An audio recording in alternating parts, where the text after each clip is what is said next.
코코아와 밍크고래.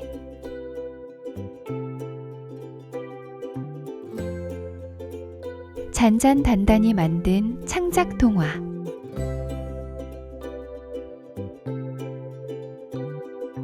코코아와 가족들이 동해바다로 여행을 떠났어요.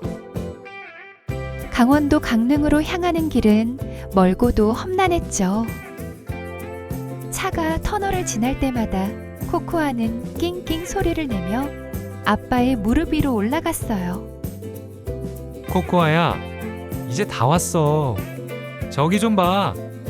정말 파랗지? 창밖으로 펼쳐진 강릉 안목해변은 마치 커다란 파란색 도화지 같았어요. 하지만 겁 많은 코코아에게 바다는 그저 세상에서 제일 큰 물웅덩이일 뿐이었죠. 차에서 내리자 짭조름한 바다 냄새와 함께 쏴쏴 하는 파도 소리가 코코아를 반겼어요.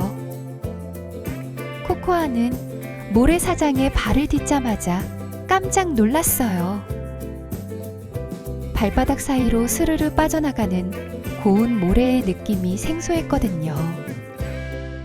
코코아는 꼬리를 바짝 내리고 엄마만 졸졸 따라다녔어요. 가족들이 캠핑 준비를 하는 사이 코코아는 용기를 내어 바닷가 쪽으로 코를 킁킁거리며 걸어갔어요. 그때였어요. 저 멀리 파도에 떠밀려온 검고 커다란 물체가 보였어요. 이게 뭐지? 커다란 배인가? 가까이 다가가 보니 그것은 배가 아니었어요.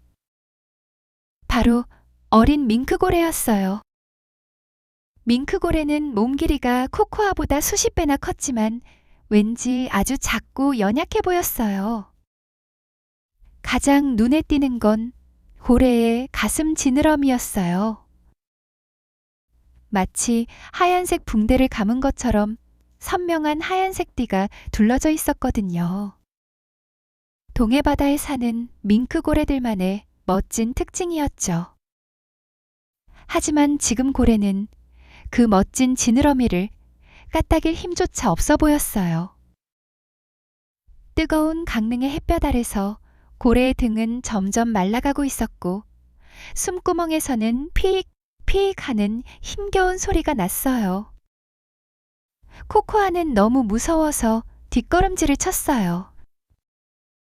고래의 커다란 눈과 마주쳤을 때 코코아는 그 눈 속에 담긴 무서움과 슬픔을 보았거든요. 나도 무서운데 고래는 얼마나 더 무서울까?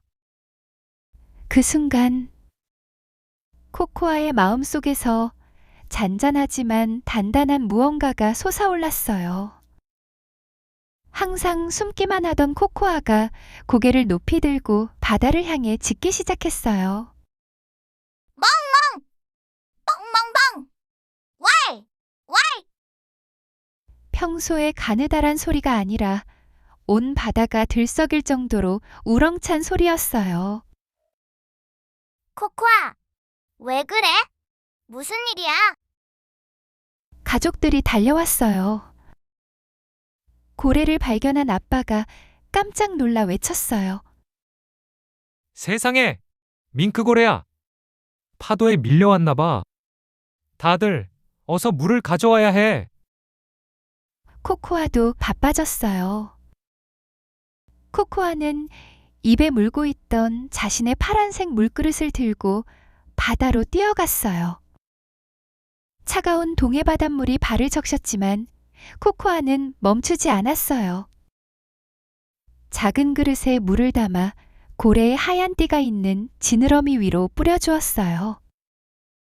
고래야, 조금만 참으렴. 우리가 시원하게 해줄게.